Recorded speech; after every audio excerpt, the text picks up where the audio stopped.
2 years ago, on May 20th, 2020, to this day today, is the second anniversary of my son's death. I got a phone call from his best friend stating that he had found him in his apartment and he had passed. We had just recently moved to Florida, and Jeff still lived in North Carolina, but his intention was to come to Florida as well in the next few months. It was a life-changing moment for many people, but as a mother, as some of you might have gone through something like this in your life, it's something you dread, would never expect it to happen, but it did. It's really hard. His best friend found him, and his best friend found him. He was alone in his apartment. We figured, with going back with the dates, that he was in his apartment, probably had deceased 6 days ago, is when his best friend found him. My last conversation with my son, we had argued, and we generally talked 1 to 2 times a day, unless we argued. Then he may not call me for a few days. Even a week is kind of long, but that's kind of the norm. As some of you have been through situations like this, it is life-changing. It's world-changing. You hope and pray that it's something that would never happen to you or couldn't happen to you. It might happen to others, but it does, and it did with me. It took me, well, I think the first week I was probably pretty much in bed. I wanted to be with Jeff. I hadn't reached out to him in a while. I left him messages. I didn't hear anything back, but my first grandbaby was born 5 days before Jeff's death. So we were all very busy with the COVID situation and knew Jeff hadn't reached out to us, couldn't figure out why until I got that phone call.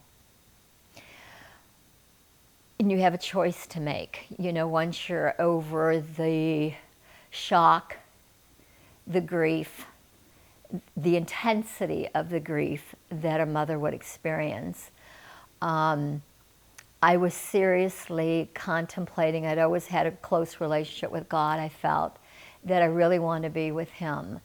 I wanted to make sure he was okay. The fact that we argued the last time, the fact that he laid there by himself, I wasn't exactly sure. We assumed he had a heart attack. Did he suffer?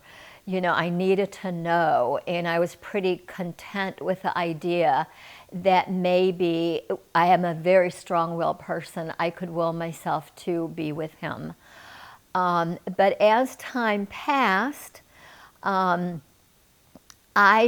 the midst of my sorrow and pain, I ran into a book, or almost ran into a book, boom, by accident, and it was called Signs. It was The Secret Language of the Universe by Laura Jackson.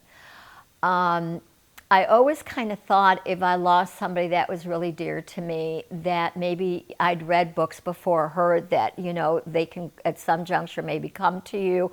I wasn't sure I believed that, but I thought if anybody would, Jeff would, and it didn't happen. And I couldn't understand that either. But when I read the book Signs, The Secret Language of the Universe, one of the things that really popped out at me, she said, if you really are intent on connecting with someone that has passed, to pick something that was very important to them so they can maybe show that to you. You know, again, at that time, I'm not sure I even believed in that, but I thought, well, what the heck, you know, I want to make sure my son is okay. I'm willing to do just about anything to make sure that Jeff is okay, if there is such a thing like this.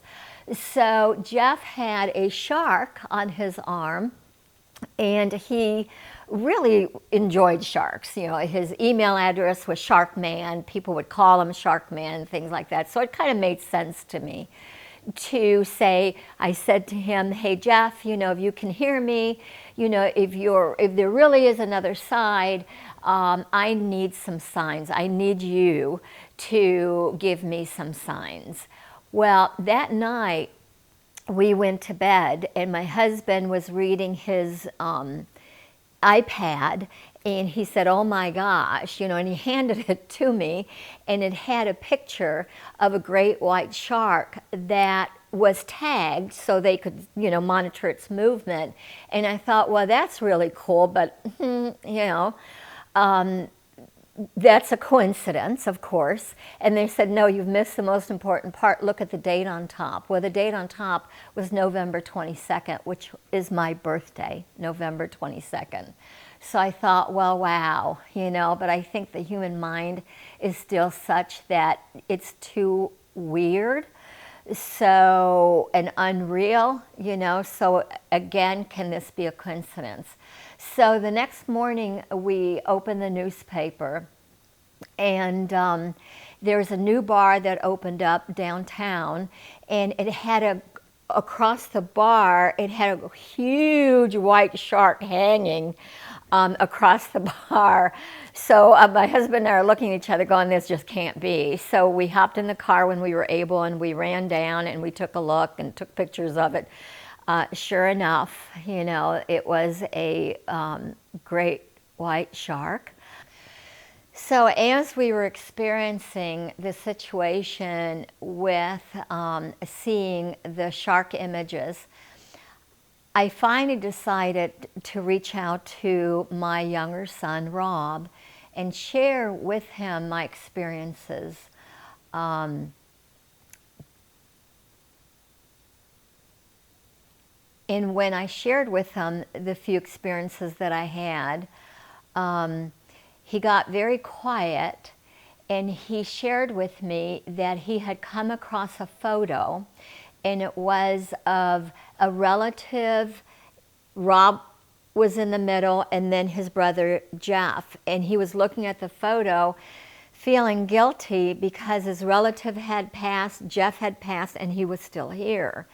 So he said to me, Mom, this makes sense, because I have felt so guilty that I am still here, but now it makes sense because we were in Disney World and we were standing in front of Jaws. Our next incident was when Jeff's anniversary of his first death. He was very sports oriented. So we went downtown Chicago. There's 2 cars. We did a family reunion. We finally held a memorial service in my son's house because of COVID. We couldn't really invite a lot of people. So we decided, because he was cremated, we wanted to spread his ashes while we were all there at the stadiums. So we went to Wrigley Fields and then 2 other stadiums, spread his dust. But on the way down, you know, I kind of sat in the car and I'd said, you know, to my brother who was driving the other car, wouldn't it be nice if Jeff showed us a sign, you know, that he was with us? So on the way down and I said to Jeff, but make it big because I'm going to miss it, you know, if you make it really little. So you got to be real clear. So nothing on the way down. Nothing when we were down there. And I remember on the way back thinking to myself, it's okay, honey. You know, you have shown us some really amazing signs, and I understand. And no more than maybe 2 minutes after that, my brother's honking, and my husband's like, Marion, look to your left. We're stuck in Chicago traffic, of course, by rush hour. We looked over to the left, and the license plate said Sharky #1. And that to us was pretty amazing, and just letting us know that he was with us. Another situation occurred when I was feeling sad and normal, the sadness you go through. People might say, well, in time it passes. It doesn't.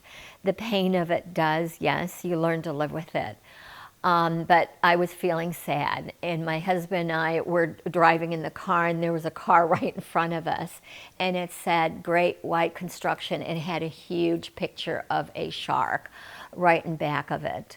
When our grandson turned 2, he was given a gift from someone unaware of Jeff's situation.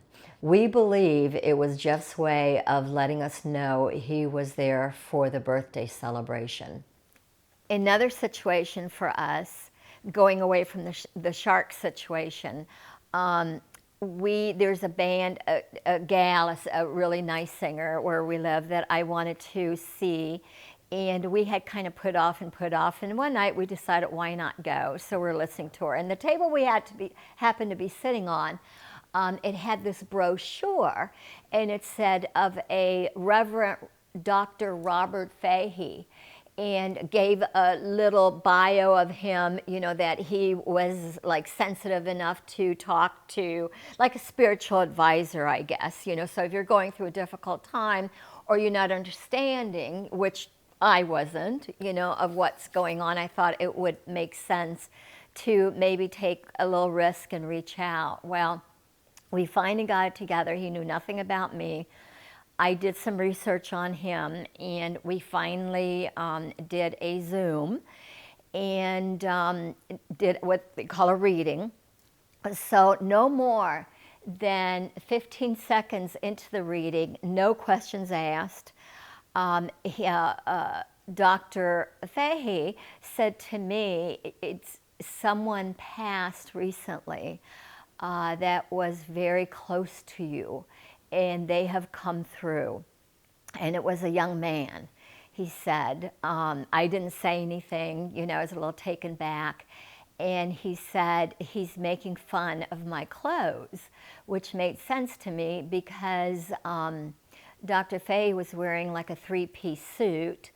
And my son, one of the things we used to kind of bicker about back and forth is when he would go out to dinner with us, he would come over and his jeans would be all wrinkled because he would take his clothes right out of the dryer, not iron them or anything. And I used to say to him, Jeff, I'd say, I'm not going out with you this way. Take your pants off. I'm going to iron them. And it would take a little while, but eventually he knew that I was digging my heels and I wasn't going to go out with him with wrinkled bottom jeans like that.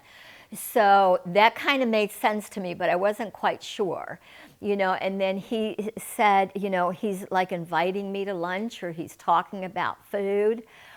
Jeff loved to cook. And when we would have like a family get together, Jeff did the barbecuing. And in his obituary, we had bought him an apron and it said, dude with the food. So that made sense. My husband was with me as we're listening to this, and he's kind of holding my hand because it was just, I felt the presence of my child. And there was very little doubt. I mean, as humans, there's always going to be doubt because that's how we're made. But he also went on to say that my Jeff, and I hadn't mentioned Jeff, so no, he didn't say Jeff. I just kind of nodded my head. He said, does that make sense? Yes, it makes sense. He said he's waving a spatula at me. I don't know what that means, but he's waving a spatula at me. Well, the last Christmas that Jeff was here, we bought him one of those big spatulas to barbecue with, and it was, bulls, because he loved the bulls. And after Jeff died a few months, I created a treasure chest, and I put some of the things that were important to him in there, photos, memorabilias from the Bears and the Bulls and the hockey team. I had that in there, and things that I could, when I was feeling really sad, kind of go through.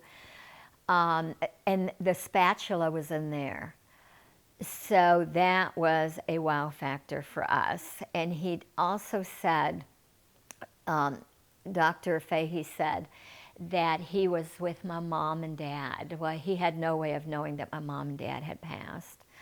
And that made me feel a real sense of comfort. And Jeff wanted me to know, my mom and dad wanted me to know, that they put this together because they know how strong-willed I am, and I needed to stop willing myself to pass. They said that it was not my time, and I had a lot of time left, and I needed to live it in a positive way. And my son was saying that through Dr. Fahey, that to think of it like a triangle. And the top of my triangle, I had turned it upside down emotionally. And he wanted me, because he said, you're a vivacious woman, and you know, you have a lot of life left. I need you, and my mom and dad said this too, we need you to turn that triangle back and bring the point up and live your life in a healthy, positive way as you have, and not to try to come so desperately that Jeff is okay. So Dr. Fahey said, you know, they're kind of pulling back right now because the message has been out. And that at the end, Jeff basically says, hey, Mom. And when Jeff left our house, that was Jeff's words. He'd never be like, mushy, mushy, I love you so much, Mom. You know, it just made sense that he would just say, hey, Mom, and left us at that point. Since Jeff died and I've had these experiences, I have met countless number of people who have had the same type of experiences. They have not asked for it like I did, but it has come to them. However, they're not always open in sharing their experiences for fear of being ridiculed, fear of people thinking that it's weird or they're weird or it's from Satan. But there's so many experiences like this out there. And I'm hoping that we can be a little bit more open to the possibility that there's more to life than just spending 80, 85 years on Earth. Because, you know, I think 85 years on Earth is nothing compared to eternity. And it's maybe a good idea to, don't want to preach to anybody, have no intention of doing that, but just to be a little bit more open when there are losses, that there might be a little bit more to it. And when people do have stories like this to tell, that it's okay to tell it, and we need to tell it to help each other. Thank you, Jeff, for helping us open our minds to other potential opportunities of life and helping us not be such doubting Thomases. We love you, honey.